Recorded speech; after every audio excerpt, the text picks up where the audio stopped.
مکان کوئی ضروری نہیں ہے. بہت دفعہ میں یہ بیان کر چکا ہوں کہ اب دنیا مسافر خانہ ہے ذاتی گھروں میں. یہ اینٹ میری ذاتی ہے, یہ دیوار میری ذاتی ہے, یہ میری پرس. کیا ہوتا ہے یار, کرائے پہ بھی وہی فائدہ ہے جو, ارے گھر اپنا ہو یا کرائے پر ہو, رزلٹ دونوں کا ایک ہی ہے.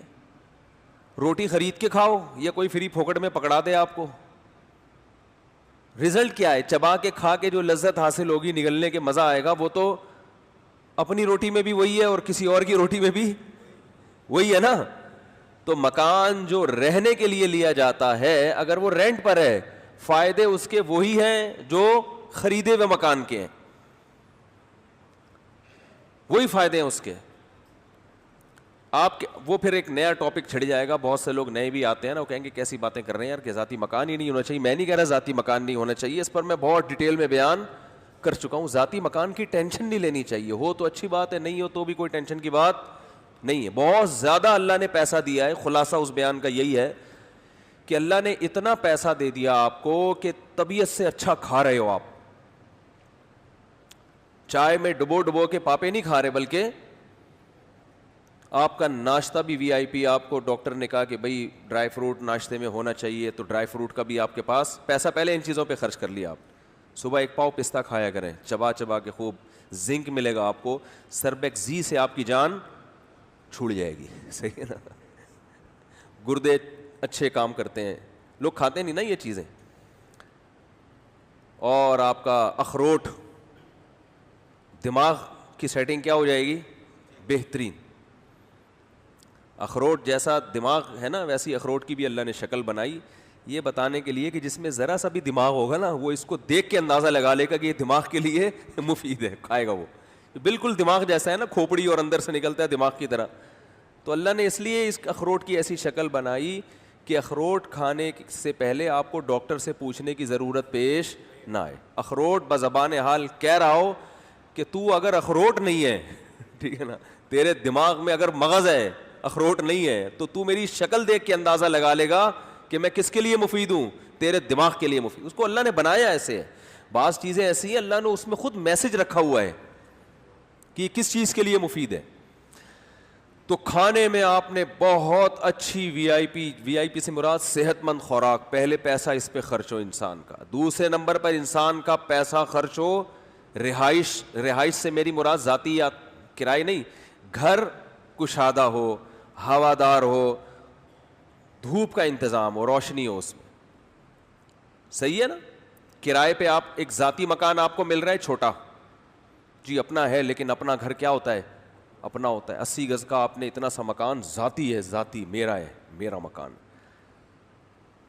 اور اس میں نہ دھوپ کا انتظام ہے, نہ وینٹیلیشن ہے, گندے نالے پہ وہ کھلتا ہے. کھڑکی کہاں کھلتی ہے, برساتی نالے پہ, ٹھیک ہے نا. اس پہ موٹی موٹی جالیاں لگانی پڑتی ہیں مچھروں سے بچنے کے لیے. جھانکتے ہو نالے نظر آتے ہیں, گندگی کے ڈھیر نظر آتے ہیں. تو یہ اس سے وہ آدمی کروڑا گنا بہتر ہے جو کرائے پہ رہ رہا ہو مگر گھر اس کا کشادہ ہو, صاف ستھری لوکیشن ہو, دائیں بائیں چرسی ہیروئنچی, بولو نا بھائی, نہ رہتے ہوں, صحیح ہے نا. علاقہ صاف ستھرا ہو, دھوپ آتی ہو گھر میں, بچوں کے کھیلنے کے لیے کوئی کھلی گھر کے اندر ہی جگہ ہو. تو کرائے پر یعنی گھر کا مطلب یہ ہے. تبھی حدیث میں آتا ہے اللہم اغفر لی ذنبی ووسع لی فی داری, اے اللہ میرے خطاؤں کو معاف کر دے اور میرے گھر کو کشادہ کر دے. اگرچہ ہمارے نبی نے غربت کی وجہ سے چھوٹے سے گھر میں گزارا کیا, مگر دعا کیا مانگی, گھر کی وسعت کی. تو بزبان حال آپ صلی اللہ علیہ وسلم نے بتا دیا بھائی میں تو دنیا سے بے رغبتی ہے, تو مجھے تو اللہ نے دیا ہی نہیں ہے, یا دیا ہے تو میں نے صدقہ کر دیا, رکھا ہی نہیں, تو میں تو گزارا چلا رہا ہوں. لیکن اگر گھر کی نعمت چاہتے ہو تو وہ گھر کیا ہونا چاہیے, وہ ساتھ کشادہ. گھروں کی تعمیر پہ اتنا خرچ ہو رہا ہے, گھر کا بیڑا غرق کر دیتے ہیں, بیڑا غرق کر دیتے ہیں. اتنے کمرے بنا لیے اس میں, صحن ہے ہی نہیں, کھلا آسمان ہی نہیں ہے. او بھائی کیا کر رہے ہو, کیسے رہتے ہو یار اس کے اندر. میں تو اب گھروں میں جاتا ہوں نا, لوگوں کے موضوع چینج ہو رہے ہیں لیکن جلدی سے آ رہا ہوں میں اصل بات کی طرف. میں گھروں میں جاتا ہوں, اتنے بڑے بڑے گھر پورے پیک, ایک ڈک بنائی ہوئی ہوتی ہے, وہ وہاں سے ہوا آ رہی ہے اسٹائل سے یوں کر کے, یہاں سے اس پہ خوش ہو رہے ہیں یار کیا اسٹائل ہے ہوا کا نا, یوں آتی ہے ہوا بھی بہت ٹینشن میں آ جاتی ہے نا, کھانچے تلاش کر کر کے پھر یہاں سے سائڈوں سے گزر کے نکل جاتی. ارے کوئی کھلا صحن کیوں نہیں چھوڑا آپ نے بھائی؟ صرف شو بازیاں کہ گھر دیکھنے میں لگے کہ لگژری بنا ہوا ہے. وہ کھلا رکھو, کچا صحن رکھو, اس میں کچے صحن میں پودے لگاؤ اللہ کے بندے. کچے صحن میں منجی ڈال کے جب بیٹھو گے نا, نیچے سے بھی ہوا لگے گی. چارپائی میں ہوا چاروں طرف سے لگتی ہے نا. منجی لوگ نہیں سمجھتے, کراچی میں منجی پنجابی میں کہتے ہیں, وہ چارپائی نہیں ہوتی ایسے, اس میں نیچے سے بھی ہوا لگے گی. آپ بیٹھو کچی جگہ. میں جب سفر کرتا ہوں نا تو یہ جو کچے ہوٹل نہیں بنے ہوئے, مٹی کے وہ چولہے ہوتے ہیں, اس پہ کھانے کا مزہ ہی کچھ اور ہے. میں عموماً جب خود سفر کرتا ہوں نا اکیلا, تو اچھے بڑے ہوٹلوں میں نہیں کھانا کھاتا میں. مجھے مزہ آتا ہے یار, یہ بالکل وہ نہیں کوئلے پہ پکا رہا ہوتا ہے ایک غریب سا آدمی, اس کی دال کھاؤ آپ, ان کی دال کھاؤ یار تڑکا لگوا کے, ایسا مزہ آتا ہے, پتہ نہیں کیا ذائقہ ہوتا ہے اس میں. کہتا ہوں منجی پہ نا, میں ادھر بیٹھا ہوں ایسی منجی جس میں نیچے سے بھی ہوا لگے, وہ ادھر ارلی سائڈ پہ ڈال دو, وہاں کچے میں بیٹھ کے درخت ورخت لگے ہوئے ہوتے ہیں, بڑا مزہ آتا ہے کھانے میں. دیکھو انسان کی جو نیچر ہے نا وہ کبھی تبدیل نہیں ہوتی. فطری طور پر انسان ہمیشہ سے گرینری کی طرف مائل ہوتا ہے, اور یہ سب چیزیں انسان کو مائل کرتی ہیں. خیر موضوع نہ چینج ہو جائے, جلدی سے بات سمیٹ رہا ہوں, تو بار بار یہ بات ریپیٹ ہوتی ہے نا, لیکن ذہن سازی کے لیے ضروری ہے کہ بار بار بیان کی جائے. تو گھر پہ خرچ کر لیا آپ نے, ٹھیک ہے نا, گھر کشادہ ہو گیا. تیسرے نمبر پہ سواری خاندانی ہونی چاہیے آپ کی. نبی صلی اللہ علیہ وسلم نے فرمایا نحوست کتنی چیزوں میں ہے؟ 3 چیزوں میں. ایک عورت میں یعنی بیوی آڑی ترچھی نکل آئی تو زندگی کیا ہو جائے گی؟ برباد. ایک سواری, اور تیسری چیز گھر. نبی نے فرمایا 3 چیزوں میں نحوست ہے. علماء کہتے ہیں اس کا مطلب وہ والی نحوست نہیں ہے جو زمانے جاہلیت میں کہ یہ ہے ہی منوس, بس اس کے پاس گئے تو اب یہ تو نحوست ہی, وہ نحوست نہیں. مراد نحوست کہتے ہیں کہ آپ کی زندگی کا سارا مزہ کرکرا ہو جائے, آپ کو سب خوشیاں مل کے بھی بیڑا غرق ہو. جیسے بہت سے لوگ ہیں نا آڑی ترچھی عورتیں ان کو ملی, کہتے ہیں یار دنیا کی ہر نعمت ہے, اس کے باوجود بھی سکون زندگی میں نہیں. عورت بد اخلاق ہے, 1.5 فٹ کی زبان ہے اس کی, اینٹ کا جواب پتھر سے دیتی ہے, تمیز سے بات ہی نہیں کرتی. ایسی بات جو میرا بیان نہیں سن رہی تو ان ہوتی ہے نا ایسی, تو سکون کیا ہو جاتا ہے؟ بد اخلاق کو بہت ہی آڑی ترچھی ہو جائے نا, ہر بات کا ٹیڑھا مطلب لینا اور ٹیڑھا جواب دینا. اور تو نبی نے فرمایا 3 چیزیں ہیں, تو انہی 3 میں بتا دیا کہ ان کو پہلے فوکس کرو, یہ ڈنکی لے کر آؤ. سمجھ رہے ہو؟ بیوی میں خوبصورتی نہ دیکھو, وہ بات کی چیز ہے, پہلے کیا ہے اس کا خاندانی ہونا دیکھو, ورنہ وہ بدتمیز ہوگی تو زندگی عذاب بنا دے گی. اور گھر کشادہ, سواری بول لو نا بھائی خاندانی, مزہ آئے بیٹھ کے گاڑی میں, آپ نے دل چاہے چلاؤں میں. بعض گاڑی ایسی ہوتی ہیں دل چاہتا ہے چلانا. ابھی ہم تھر گئے تھے نا, میں کل رات میری تھر میں گزری ہے, کل نہیں سوری پرسوں رات. تھر ہم گئے تھے, پاک ایڈ ایک ٹرسٹ ہے, شاید نام سنا ہو آپ لوگوں نے, تو میں زیادہ نہیں جانتا تھا پہلے ان لوگوں کو. تو مجھے کچھ پتا چلا یہ لوگ بہت دور دراز علاقوں میں کام کر رہے ہیں نا, بہت ہی پسماندہ علاقوں میں. تو مجھے تھوڑا سا دلچسپی ہوئی کہ یار شہر میں تو لوگ بڑے کام کرتے ہوئے نظر آتے ہیں, وہ بھی صحیح کر رہے ہیں, غلط نہیں کر رہے, لیکن اصل کام تو کہاں ہونے کا ہے؟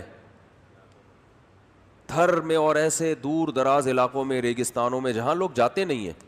تو میں پہلے بھی انہی لوگوں کے ساتھ میرا جانا ہوا تھا, مجھے نہیں پتا تھا ان کا انٹرسٹ سے, پہلے جانا ہوا تھا. تو ہم نے وہاں سیلاب زدگان کی مدد کے لیے نا بہت دور دراز علاقوں میں چاول تقسیم کیے تھے کھانے کے, وہیں بنا کے دیگیں بنا کے. تو مجھے بھی شوق تھا, میں نے کہا چلو ہم بھی تھوڑی سی خدمت بھی ہو جائے گی اور تھوڑا سا دیکھ بھی لیں گے دنیا میں کیا ہو رہا ہے. تو وہی لوگ دوبارہ میرا واسطہ پڑ, تو پتہ چلے تو میرے شاگرد ہیں, مجھ سے پڑھے بھی ہیں یہ. تو میں ان کے ساتھ گیا پرسوں تھر, ڈرائیو میں نے خود کی, کیونکہ وہاں تھر میں جہاں ہم نے جانا تھا وہ وہاں سڑکیں نہیں ہیں, بہت ہی پسماندہ علاقے, 2.5 سے 3 گھنٹے ریت پہ گاڑی چلائی ہے ہم نے. تو اب وہاں ظاہر ہے یہ کاریں نہیں چل سکتی, تو وہ ایک پرانی سی گاڑی تھی ان کی پراڈو. تو جب اس کے ایکسیلیٹر پہ پاؤں رکھتے تھے نا تو مجھے اندازہ ہو گیا کہ یار صحیح گاڑی اللہ کی کتنی بڑی نعمت ہے, کیونکہ پرانی گاڑی تھی. تو وہ ایسا زور لگا کے ایکسیلیٹر دبا رہے ہیں تو پھر وہ چل رہی ہے. تو اس وقت مجھے اندازہ ہوا کہ بھائی گاڑی صحیح ہونا کتنی بڑی اللہ کی نعمت ہے. پرانی گاڑی تھی تو خیر شکر ہے بند نہیں ہوئی, وہ ریت پہ تو وہی چلتی ہے. تو وہاں ہم گئے نا, اتنا پسماندہ علاقہ, ایسی شدید گرمی ریت میں, وہاں ٹینٹ لگا کے لوگ رہ رہے ہیں. میں نے وہاں لوگوں سے انٹرویو لی, ان کو اردو نہیں آتی, سندھی بولتے ہیں وہ, تو ترجمان تھے ہمارے پاس, کچھ سندھی مجھے بھی تھوڑی بہت تو آتی ہے. 80 سال سے وہاں بوڑھے لوگ, وہ کہہ رہے ہیں ہم نے کبھی شہر نہیں دیکھا. میں حیران تھا بھائی تمہیں یہاں رہنے کی ضرورت کیا ہے, لیکن بس اللہ نے ہر جگہ کو آباد کرنا ہے, ہر جگہ انسان ہے. تو وہاں ان لوگوں نے ماشاءاللہ کنویں بنائے تھے, ان پہ موٹریں لگائیں. پہلے کنویں ہوتے تھے بہت دور دور, اس میں اونٹ کے ذریعے پانی کھینچتے تھے, ہفتے ہفتے بعد لوگوں کی باری آتی تھی. تو انہوں نے وہاں ٹرسٹ نے ماشاءاللہ موٹریں لگائیں, سولر پلیٹیں لگائیں. ان پلیٹوں کے ذریعے کیا ہو رہا ہے کہ موٹریں چل رہی ہیں, لوگوں کو لوگ بہت دعائیں دے رہے تھے اس ٹرسٹ کو نا. اور پھر وہاں پر خوراک, اور پھر کوئی ڈاکٹر گئے تھے وہاں, ڈاکٹروں نے لوگوں کا چیک اپ کیا. کچھ مچھر بہت زیادہ, بھی بارشوں میں بہت ملیریا پھیلا ہے وہاں پہ. تو مجھے بڑا اچھا لگا. اچھا یہ لگا کہ یار چلو ہمارے ہاں الحمدللہ کتنے لوگ ہیں جو انسانیت کی ایسے خدمت کر رہے ہیں. مکان بنائے وہاں لوگوں کے لیے, مسجدیں بنائی ہیں, مکتب بنائے ہیں, مدرسے بنائے ہیں, ابھی اسکول بھی بنا رہے ہیں وہاں پہ. تو میں ویسے آپ لوگوں سے ایک ہمدردانہ اپیل کرتا ہوں, یہ میرا ذاتی ٹرسٹ نہیں ہے, ان لوگوں کے ساتھ تعاون کریں. مجھے بہت زیادہ اعتماد آیا ان لوگوں کے اوپر. تو نمبر کیا ہے ابھی, وہ پھر ہم وہ ویب سائٹ پہ ٹرسٹ کا جو نمبر ہے نا, وہ انشاءاللہ اس کا اگر کوئی کلپ بنتا ہے تو شارٹ کلپ میں وہ ڈسکرپشن پہ نمبر اس کا ڈال دیں گے. تو خیر میں جب وہاں سے واپس آیا نا, تو مجھے یہ جو جھگیوں والے ہیں نا, یہ ایسے لگ رہا ہے جیسے بحریہ ٹاؤن میں رہ رہے ہیں. حقیقت بتا رہا ہوں آپ کو, جب میں نے وہ دیکھا نا وہاں کے حالات, دھوپ سے جھلس کے سیاہ ہو گئے ہیں وہ لوگ. ہم رات کو سوئے ریگستان میں, وہیں چارپائیاں ڈال کے, ان کے گھروں میں جگہ نہیں ہوتی, مٹی کے گھر ہیں ایسے یوں کر کے, ایسے تکون شکل میں بنائے ہوئے ہوتے ہیں. تو ہم ریگستان میں سوئے ہیں, اور نہیں سوئے کیونکہ گدھے اتنی زور زور سے چیخ رہے تھے. گدھے وہاں ہول سیل کے حساب سے, کیونکہ وہ سفر کرتے ہی گدھوں پر ہیں, گدھوں کے علاوہ ریت پہ کیسے سفر کریں گے بھائی. تو میں گدھے کی بھی ویلیو کا اندازہ ہوا کہ یار ہم گدھوں کو اتنا برا بلا کہتے ہیں. تو وہ کیا ہم سب 7-8 ساتھی تھے, جب ہم رات کو, انہوں نے اچھا رات کو گرمی نہیں ہوتی, رات کا موسم اچھا ہوتا ہے وہاں ریگستان میں. تو ہم جب رات کو لیٹے, مچھردانیاں لگا کے, مچھردانیاں بھی تقسیم کی انہوں نے وہاں پہ. تو وہ جو ایک گدھا پہلے اسپیڈ سے بولنا شروع کرتا, پھر دوسرا اس کو دیکھ کے, پھر تیسرا اس کو دیکھ کے, جہاں جہاں تھر میں گدھے تھے سب کو سگنل, ایسا لگ رہا تھا وہ سگنل کے کھمبے ہوتے ہیں نا, وہ لگائے ہوئے انہوں نے. تو مخصوص ہم لوگ ایک بھی ہم میں سے رات کو سویا نہیں ہے, لیکن وہ گھوڑے بیچ کے سو رہے تھے وہاں گاؤں کے لوگ, وہ اس کے عادی تھے, وہ گدھے ودے سے وہ کیونکہ عادت ہو گئی ہے ان کو. تو خیر مجھے اندازہ ہوا کہ بھائی اللہ کا شکر ہے, یہ پاکستانی جو ہے نا ہمارے, یہ کم نہیں ہے, یہ کہاں کہاں پہنچتے ہیں, دیکھو کام کرتے ہیں. تو خیر بات یہ چل رہی تھی کہ نبی نے, یعنی گاڑی سواری اچھی, بائک ہے تو بائک اچھی ہونی چاہیے, ٹھیک ہے نا. گاڑی ہے تو اللہ نے بائک کے پیسے دیے تو بائک اچھی خرید لو, گاڑی کے پیسے دیے تو گاڑی خرید لو.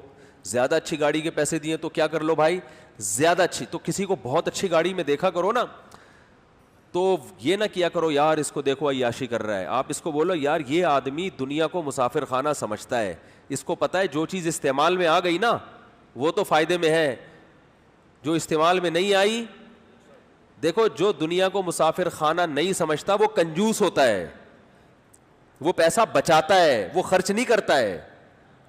اگر آپ کسی عالم کو دیکھ رہے ہو بہترین گاڑی میں گھوم رہا ہے, اس کا مطلب بھائی یہ پیسہ کیا کر رہا ہے, خرچ کر رہا ہے. ورنہ جس کے دل میں دنیا کی محبت ہوتی ہے وہ پیسہ بچاتا ہے کہ کل کام آئے گا.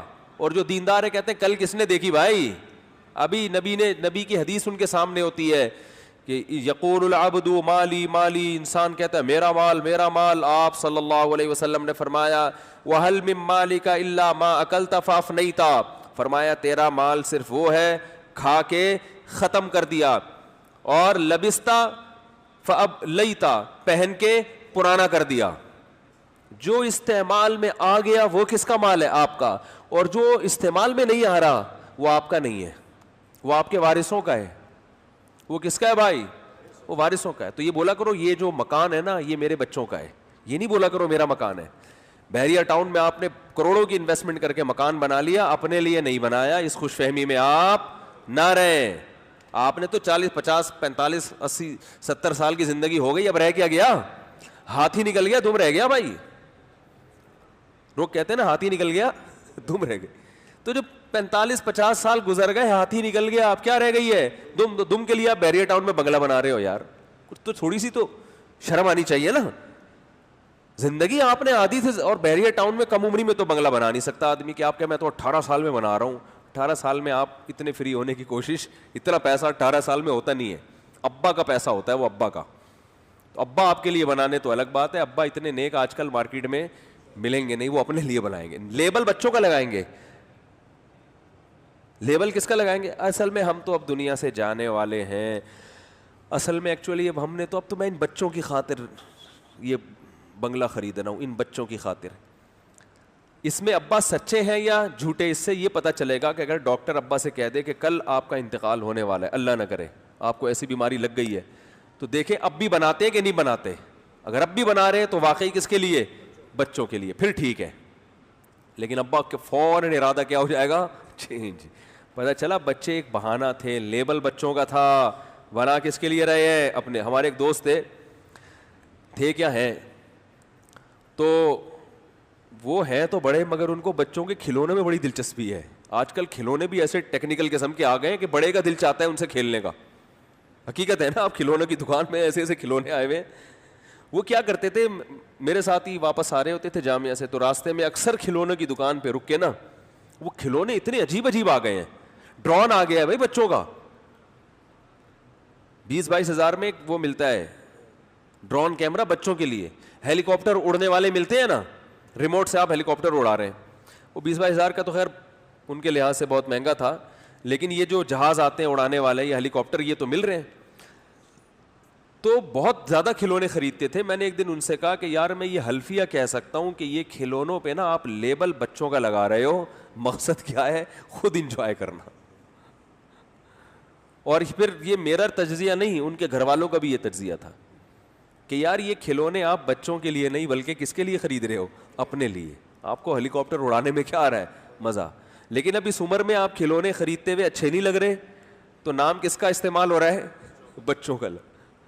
تو بالکل یہی حال ہے, گھر خرید رہے ہوتے ہیں اپنے لیے, لیبل کس کا لگا ہوتا ہے؟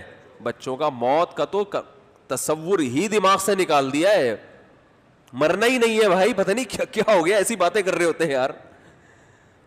تو کسی سے بول لو نا بھائی آپ یہ ایگریمنٹ کر رہے ہو, اگر مر گئے تو کیا ہوگا, تو وہ عجیب سے یوں دیکھنا شروع کرتے ہیں, یار میں کیوں مر گیا. تو بھائی اتنے سارے لوگ جو مرے ہیں تو بتا کے تھوڑی مرے ہیں, یہ پہلے سے پتا تھوڑی تھا کہ ان کو میں مر جاؤں گا. ابھی وہ بھی ان کا انتقال ہو گیا نا, ضمیر نقوی صاحب کا بھی, تو کوئی سوچ سکتا تھا؟ ایک دم اچانک اطلاع آئی کہ بھائی انتقال ہو گیا. تو یہ کسی کے ساتھ بھی ہو سکتا ہے, کوئی بھی مر سکتا ہے دنیا میں. مرنے والا کبھی اس کے لیے تیار نہیں ہوتا. وہ کہتا دوسروں کی خبریں آ سکتی ہیں, میری خبر نہیں آ سکتی. تو خیر میں یہ عرض کر رہا تھا کہ یقول العبد مالی مالی, نبی نے فرمایا انسان کہتا ہے میرا مال. تو آپ کا جو مال ہے نا, نبی نے فرمایا صرف اتنا ہے, کھا کے کیا کر دیا؟ ختم. فائدہ اٹھانا چاہتے ہو, اچھا کھاؤ. کیا کرو بھائی؟